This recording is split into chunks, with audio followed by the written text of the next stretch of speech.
Have you ever really stopped to think, really think, about something as basic as, well, what is a number? Hmm. Beyond just like its value or what it represents on paper, but what it actually is, or maybe what fundamentally gives something mass. We tend to just take these things for granted, right? As fixed sort of intrinsic qualities that are just baked into reality. But what if that basic picture, how we quantify things, how we even think about existence, what if that's about to change radically? Welcome to the deep dive. Today we're diving into an idea that's, well, it's potentially revolutionary. It could genuinely redefine how we view the universe. Everything, from the tiniest quantum bits to the way biological systems work. We're exploring Noetherian-Finsler Numbers, NFNs for short, and a really profound concept from mathematics called the Yoneda Lemma. And we'll dig into how these two ideas, when brought together, give us a completely fresh perspective on physics, cosmology, and even, amazingly, the coherence and maybe even the intelligence of life itself. Our main guide for this journey is Philip Lilien's really groundbreaking 2025 paper, From Yoneda to Number, Noetherian-Finsler Numbers as Contextual Scalars. So our goal today is to give you a clear path, a shortcut really, to understanding this huge potential shift in thinking. We'll unpack how the universe, which we usually think of in terms of fixed internal values, might actually be a place where identity truly emerges from relationships. Expect some surprising connections, maybe some mind-bending moments, and hopefully those aha insights make complex ideas click. So if you've ever felt a bit lost in complex science but love those moments that just change how you see everything, well, this deep dive is definitely for you. We're going to see how a seemingly abstract mathematical concept might just reshape reality as we know it. Let's get started. Okay, so let's unpack this first bit. For, well, centuries really, physics has kind of operated on this idea that things like mass or charge or energy are just intrinsic properties. They're just part of an object, right? Like a label stuck on it, doesn't matter what's going on around it. That's exactly the traditional view. A scalar quantity, temperature, mass, whatever, it's seen as local, internal to the object, often tied to specific coordinates. It's inherent. But as physics has pushed forward, especially with ideas from quantum gravity category theory and this growing understanding of, coherence fields, that view starts to look, well, incomplete, maybe even limiting. It's a fundamental assumption that's really being questioned now. Yeah, because that classical way of thinking, while it works incredibly well for, billiard balls and planets, it seems to struggle when you get down to the really weird quantum stuff or when you try to tie everything together. Exactly. It struggles with the deep interconnectedness we see in quantum mechanics or the complex feedback loops in biology. Assuming purely intrinsic values can be an oversimplification when you're dealing with systems where everything seems to affect everything else. It's like trying to understand a word just by looking at its letters, Yeah. You miss the meaning that comes from the sentence, the context, how it relates to other words. It feels intuitive, though, doesn't it? That nothing really exists in total isolation. Take a chair. We say it has 10 kilos of mass, end of story. But maybe its chairness, or even its mass, isn't just internal. Maybe it's defined by its relationship to the floor, the person sitting on it, gravity, even the air it pushes aside. That's the core idea. This relational perspective suggests that properties might emerge from interactions, not just be preset labels. Sticking rigidly to intrinsic values might actually be holding us back from seeing the deeper patterns, especially in complex systems. Okay, so this is where things get, as you said, really interesting. This brings us to the Yoneda Lemma. It's a cornerstone of category theory, which I understand is all about relationships and structures, not just isolated things. And it sounds simple, but apparently it's incredibly powerful, like a Rosetta Stone for this field. That's a great way to put it. The Yoneda Lemma, as Lilien puts it, essentially says an object is completely determined by the set of morphisms to and from it. Mm-hmm. Now, okay, object and morphisms sound abstract, but let's break it down. An object is just anything we want to study. It could be a number set, a particle, a cell, you name it. And a morphism, think of it less like a static link and more like a process, a transformation or an influence going from one object to another within some context, some category. It's directional. It's how A becomes B or how A affects B. They're like the verbs in this relational language. Okay, wait. So an object's entire identity isn't inside itself, but is defined by all the ways it connects and interacts with everything else through these morphisms. That really messes with how we usually think about identity, doesn't it? I think of me as being defined by my thoughts, my memories, my internal stuff. It does create that dissonance, absolutely. Our intuition is very substance-focused. A thing is what it is. Yoneda pushes us towards a process ontology. A thing is what it does, how it relates. Think about yourself. Are you just your height and eye color? Or is you're really the unique pattern of your relationships, your actions, your responses, your influences? Every interaction, every choice. Those are all morphisms weaving the definition of you. Wow. That's a really different way to frame it. And it flips physics on its head, too. Instead of starting with particles that have properties, maybe we should start with the interactions, the relationships, the morphisms, and see how particles and properties emerge from that network. So even numbers, the things we use to measure reality, aren't just fixed values, but reflections of this web of connections. That's the implication. And taking it further, the Yoneda Lemma isn't just a math tool. It becomes like the basic rule, the ontological context for understanding how things relate in the universe. Lilien argues that if this applies to numbers, like NFNs, then we have to rethink the whole idea of a scalar field. It's not just points with values anymore. It becomes a morphism-valued contextual structure. The value depends on the relationships. So the identity of these NFNs isn't inherent, it's derived from the web. The paper says NFNs are not primary objects, but the invariant shadows of coherence morphism networks. That's a striking image. It really is. It paints numbers as emergent ripples, not fixed points. And this transforms the idea of number in 3 key ways, according to the paper. First, from intrinsic to relational. Obvious enough, they're defined by connections. Second, from absolute to functorial. Okay, functorial sounds scary, but think of a functor like a perfect translator between different relational contexts. It doesn't just translate the words, it keeps the grammar intact. So a number's value depends on how it translates or maps across these different relational frames. So its value is kind of like its mapping potential. And the third way? Third is from numerical to coherence algebraic.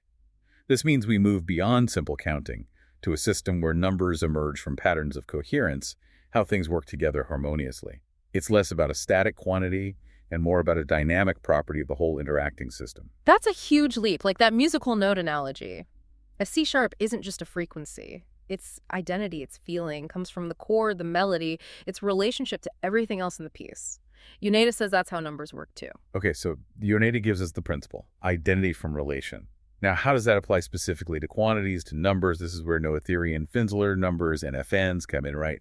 They're built on this idea. Exactly. Lilien's work formalizes this integration. NFNs are described as not intrinsic quantities, but are functorially emergent from morphic relations within a hyperfractal coherence category. Whoa, okay, let's unpack that. It means NFNs aren't fixed numbers like we're used to. They emerge from the web of relationships, morphic relations. And this web exists in a special kind of space, a hyperfractal coherence category. We'll need to break that down too. But the core idea is that NFNs replace the old static picture with a dynamic field of relational values defined by something called natural transformations across these relationship networks. It's a whole new landscape for numbers. And these NFNs, they aren't just one value either. There's this 4-part structure, the NFN four-tuple, M-A-S-A-T-A-R-A. It's like a dynamic ID card. That's a good analogy. And crucially, each part of this tuple, each layer, is itself functorially dependent on the morphic context, meaning every piece is also defined by relationships. It's relationships all the way down. Okay, let's walk through the layers. First is MA, the geometric structure, the Finsler metric part. What's Finsler geometry about? Right, so we know Euclidean geometry, flat space, straight lines. And Riemannian geometry allows for curved space, like gravity bending space-time. Finsler geometry goes further. The distance, or norm, can change, not just based on where you are, but also which direction you're going. Think of hiking. On flat ground, a mile is a mile. On a curved hill, Riemannian, the path length changes. In Finsler space, maybe walking uphill feels longer per step than walking downhill, even at the same spot. The texture of space depends on direction. This matters for NFNs because coherence fields, these webs of influence, probably aren't uniform in all directions. They're not isotropic. Finsler geometry lets us model that directional dependence. So the space these numbers live in has a kind of grain or flow to it, affecting how things are measured depending on direction. Makes sense. What about SA, the symmetry algebra? SA connects Noether's theorem, a huge idea in physics. It says symmetries lead to conserved quantities. Like, if the laws of physics don't change over time symmetry, energy is conserved. If they don't change with rotational symmetry, angular momentum is conserved. Here, SA captures the symmetries of the coherence network itself, and these symmetries dictate conserved coherence flows. So this layer encodes the fundamental conservation laws as they manifest within this relational structure. It links NFNs to the deep symmetries of the universe. Got it. So it's about how the patterns of relationship inherently conserve certain things, like energy or momentum, but defined relationally. Okay, TA is topology, hyperfractal continuity. That sounds complex. It is a bit mind-bending. A regular fractal shows self-similarity across scales, zoom in, and it looks similar. A hyperfractal implies self-similarity across dimensions or layers of organization. The paper suggests the underlying coherence category, CCO, has this structure. It means dimensionality isn't necessarily fixed at, say, 3 plus 1. It could be emergent, changing depending on the scale or layer of the coherence network you're looking at. NFNs might scale differently across these hyperfractal layers. It suggests a universe where dimensions are more fluid, arising from the structure of these relationships. Whoa. Okay, dimensionality itself could be an emergent property of this relational web. That's big. And finally, RA, the resonance value. This layer captures the vibrational aspect, resonance, and phase relationships. Think about tuning forks. They resonate at specific frequencies. RA quantifies the characteristic resonance patterns, the coherence eigenmode amplitudes within the network. It's about the specific frequencies or vibrational states associated with a particular relational pattern. It gives the NFN a dynamic oscillatory identity. So geometry, symmetry, topology, resonance. And each one is also defined by its relationships within the network. It's like that dynamic QR code idea. Its meaning depends entirely on how it's interacting with everything else. It's not just a number, it's a structured relational invariant. Okay, we have this complex four-layered NFN.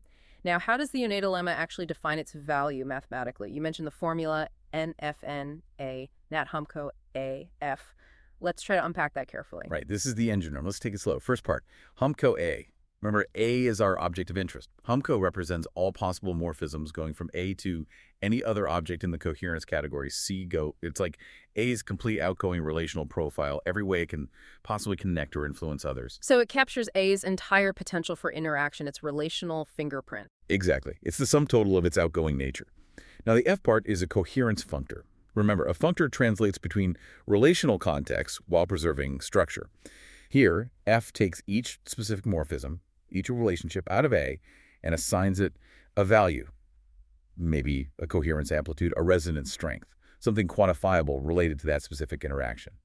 Okay, so F translates the relationships into some kind of measurable coherence value. Makes sense. What about the NAT part, natural transformation? This is the key step. NAT stands for natural transformation. It's a way to compare two functors consistently. Think of it like this.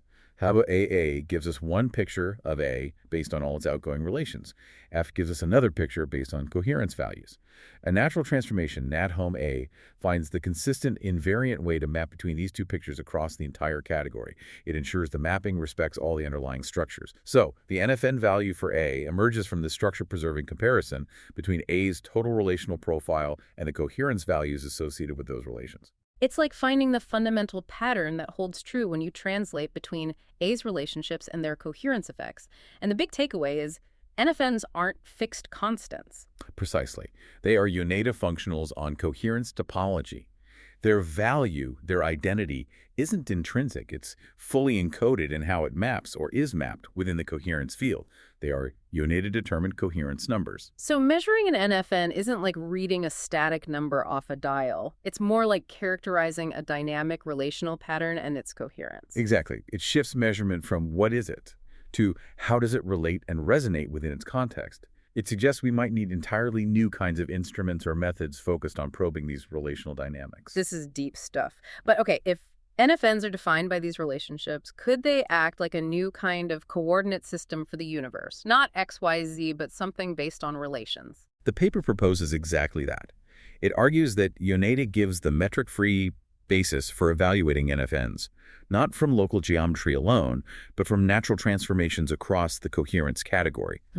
This is fundamentally different from our usual coordinates tied to space and distance. NFNs are relational resonance numbers, grounded in this Yoneda structure. They're not coordinates in ordinary space. So instead of assigning, say, a temperature value to a point in space, you're assigning a whole NFN determined by relationships to an object in this coherence category. Yes, the field becomes category valued. And the paper speculates NFNs might be like sheaf-cohomology classes, which is a very advanced mathematical way of saying they can describe complex global patterns across these coherence fields, not just local properties. It's about the emergent behavior of the whole system defined by its internal connections. Okay, let's bring this back down to earth a bit. How does this NFN framework help explain something really fundamental, like mass? Why do things have mass? Right, the paper offers a specific formula, MNFNA, arealoia. That arealoia is the coherence curvature gradient at object A. It's derived functorially from Yoneda, and it means a particle acquires mass not from intrinsic properties, but from the rate of coherence transformation as seen via morphisms from A to the rest of the category. So mass isn't something a particle has, it's something that happens based on how it's interacting and transforming within its relational network, like resistance to moving through that network. That's a great way to think about it. The paper says in high coherence domains, where things are smooth and orderly, this gradient is low, leading to massless behavior. But in strongly curved resonance domains, where the relational landscape is complex and may be turbulent, the gradient increases and the particle effectively gains mass from navigating that complexity. Like trying to move through thick treacle versus empty space, the resistance, the mass, comes from the interaction with the environment. Exactly. It provides a mechanism for why things have mass based on their relational context. Okay, so can this explain real-world puzzles? Like, why are photons massless, but neutrinos have these weird, tiny, oscillating masses? It offers really elegant explanations. For the photon's masslessness, it stems from a symmetry condition. There's a specific type of morphism, L, representing a left-right coherence flip. The framework imposes the condition FRL equals 0 for photons. This means the photon's NFN mass must be 0 under this symmetry-preserving transformation. It's chiral symmetry protected. For a photon to have mass, this fundamental symmetry in its relational definition would have to be broken, but it isn't. So its masslessness is a direct consequence of its relational symmetry. Wow, so it's not that it lacks mass, it's that its relational identity demands zero mass due to symmetry. That's neat. What about neutrinos? For neutrinos, the idea is that a neutrino isn't just one thing. It exists as a coherence object, whose relationships, its morphism chain, span different flavor states: electron, muon, tau. Each step in this chain, each transformation between flavors, involves resonance damping terms. This leads to a time-varying NFN mass. This naturally models oscillatory mass emergence as the neutrino shifts its coherence relationships between its different states. The oscillation phases themselves might arise from the structure of these morphism decays. So the neutrino's mass isn't fixed or zero. It changes dynamically as it morphs between its different relational identities. That actually makes intuitive sense of the oscillation phenomenon. Mass becomes a dynamic relational outcome. Exactly. It's not a static label, it's a result of the relational dance. And this NFN idea even changes how we think about the action in physics, the thing that determines how systems evolve. Yes, the classical action SSKTT gets redefined. The NFN action is SMSA. It's a sum over all possible relational paths, morphisms, weighted by their coherence values. This naturally incorporates ideas like the quantum sum over histories, but within this relational categorical framework. It suggests system dynamics are driven by optimizing relational coherence, not just minimizing energy in the old sense. And that hyperfractal idea comes back with the potential. KFK, layered reality. Right. The potential arises from summing contributions across these hyperfractal layers of Hilgwes. This leads to nonlinear effects and the idea that dimensionality itself might emerge differently in different layers or scales. It paints a picture of a much more dynamic, layered, and interconnected structure to reality than we usually assume. Okay, this is fascinating for physics, but you mentioned it extends to biology too. How does this framework of relational numbers apply to, squishy living things? This is where it gets truly mind-blowing, suggesting a deep unification. The paper proposes that biological systems are essentially coherence-preserving neotropic engines. They maintain incredible order against entropy, and they seem to do this using quantum coherence effects at cellular levels, symmetry, resonance, and even non-local signaling. Within this context, NFNs become contextualized coherence invariants. They quantify the informational integrity and the coherence-preserving transformations within biological systems. They emerge from the functional relationships within, say, a cell. So we can think of a biological category, C-bio, where objects are things like proteins, DNA segments, membrane patches. And morphisms are biochemical reactions, electrical signals, resonance transfers. And the NFN describes their relational state. Precisely. Yeah. NFN bio A, where F is bio, maps those biological interactions to coherence values. It gives us a mathematical language for the relational intelligence and organization of life. Okay, let's make this concrete. How does this help us understand something like DNA or neurons? Great examples. Take DNA as an NFN antenna. Instead of just seeing DNA as a static code, Think of a gene's transcription zone as an object. It has morphisms connecting it to regulatory elements, other genes, even external fields. Its NFN gene, Ellie, sums up the coherence amplitudes of these relationships weighted by biochemical context way away. This NFN predicts the gene's functional readiness, whether it gets expressed or not, based on its entire relational context, its resonance environment. So gene expression isn't just an on-off switch triggered by one chemical. It's a response to the whole cellular symphony captured by the gene's NFN. That's the idea. It's a relational outcome. Now, consider neural microtubules as NFN oscillators. These structures inside neurons are thought to have quantum coherence properties relevant to consciousness. A microtubule segment's NFN mass, a micro A to J, models its dynamic resonance coherence gain loss. The paper claims this actually correlates with states like wakefulness or focus.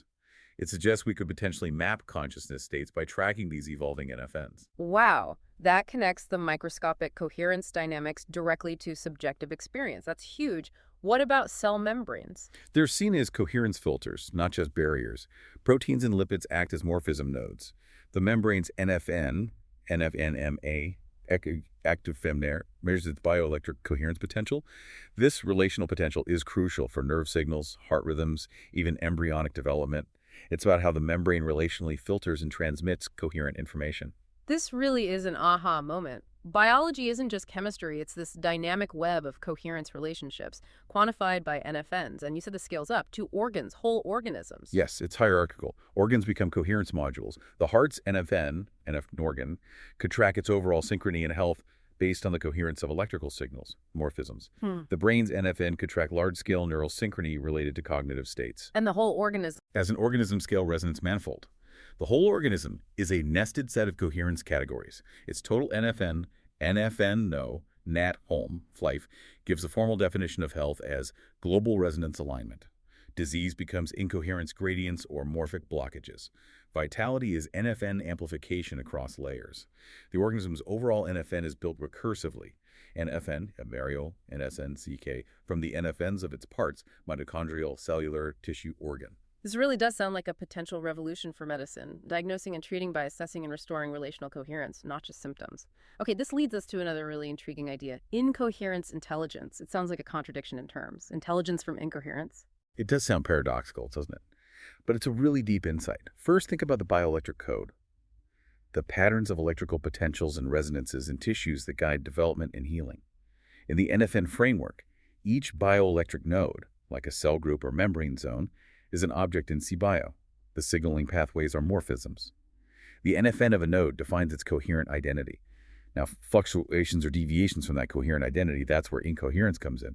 These deviations signal change, growth, healing, or degeneration. So incoherence intelligence is the system's ability to detect when that coherence breaks down, when things go wrong. It's more than detection. It's an active response. It's defined as the system's capacity to detect coherence breakdown, then activate local or global resymmetrization protocols, like healing or immune responses, and modulate signaling pathways to restore equilibrium. It's an active agent of coherence restoration. In a healthy state, NFNs are stable. Injury or disease degrades the relationships, morphisms, making NFNs unstable. The intelligence lies in the system then actively redistributing NFN weights to repair pathways or activate backup relationships to fix the coherence break. So it's not just that coherent states are good, but the system actively uses the detection of incoherence to trigger intelligent repair and adaptation. That's profound. Exactly. Yeah. There's even an incoherence functional, Linkove, to measure this breakdown. High values signal a problem. This signal then drives dynamic self-organization or healing responses, pushing the system via a kind of gradient descent in NFN space to re-optimize resonance. The paper argues this intelligence is not a flaw, but a higher order form of cognition that requires incoherence to act. Wound healing is a classic example. The break in coherence triggers an intelligent, coordinated cascade to restore it. It's like the body's repair mechanisms are fundamentally driven by detecting and responding to these relational imbalances. Amazing. And this links to the idea of programming biological form. Yes. Morphogenetic fields, the fields guiding development, are seen as resonance fields composed of morphism bundles. Programming them means setting NFN targets for different regions, defining the desired coherent state. Activation could involve introducing morphisms or tuning F values, maybe using light, sound, specific fields, or chemicals to nudge the system's relational coherence towards the target NFN configuration. So we could potentially guide regeneration, suppress tumors, enhance neuroplasticity by tuning these underlying coherence fields. That's the potential therapeutic horizon. It reframes the bioelectric code not as just voltage, but as a dynamic coherence tensor that encodes, detects, and repairs through this resonance-based relational logic. It's moving beyond chemistry to coherence engineering. So bringing this all together, what's the grand vision here? It feels like more than just a new theory. It's a fundamental shift in how we see reality. It really is presented as a new ontology. NFNs redefine number as a relational coherence invariant, not a static value. Embedding them in Yoneda means every observable quantity is a natural transformation through the coherence field. This achieves kind of categorical unification. It weaves together symmetry and geometry via Finsler-Noether, phase and emergence via resonance layers, and information and form via coherence algebra. It provides a rigorous mathematical framework for context, intelligence, emergence, and resonance across all scales. And the power lies in its ability to connect seemingly unrelated fields. Physics, biology, maybe even consciousness. Absolutely. The paper explicitly maps it across scales, quantum fields, NFNs describing conserved charges, resonance modes, cosmology, NFNs potentially explaining emergent dimensions, dark matter fields, biology, NFNs as programmable resonance labels for development healing perception, neural and AI systems, NFNs providing tools to define awareness via morphism-based modulation of coherence invariants. The core message is repeated. Form is resonance, and resonance is coherence in context. It's a potential universal language. And it even redefines intelligence itself, not just processing data, but maintaining coherence. Right. A coherent system adapts to preserve its relational structure. This adaptation is modeled as optimizing the NFN action field, navigating coherence loss while preserving function.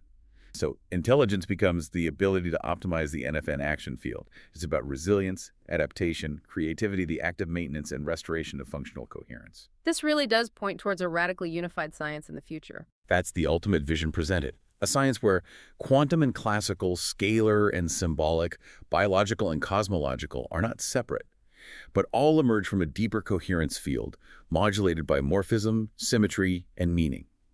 And NFNs aren't just numbers in this vision. They structure the observable. They do not exist in isolation. They define the possible. They are resonant invariants of emergence. They're the grammar of reality's relational expression.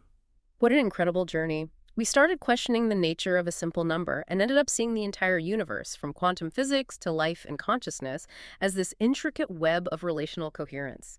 Moving from fixed internal properties to a reality where identity is constantly emerging from the symphony of connections, all described by Noetherian-Finsler numbers and grounded in the Yoneda Lemma. And maybe chew on this thought. If NFNs truly are the syntax and semantics of the universe's coherence intelligence, the very grammar of reality, well, what new language might we need to learn, or what new kinds of music might we compose to truly engage with and understand that unfolding grammar? So the next time you look at something, anything, a number, an object, even your own body responding to something, just pause and consider.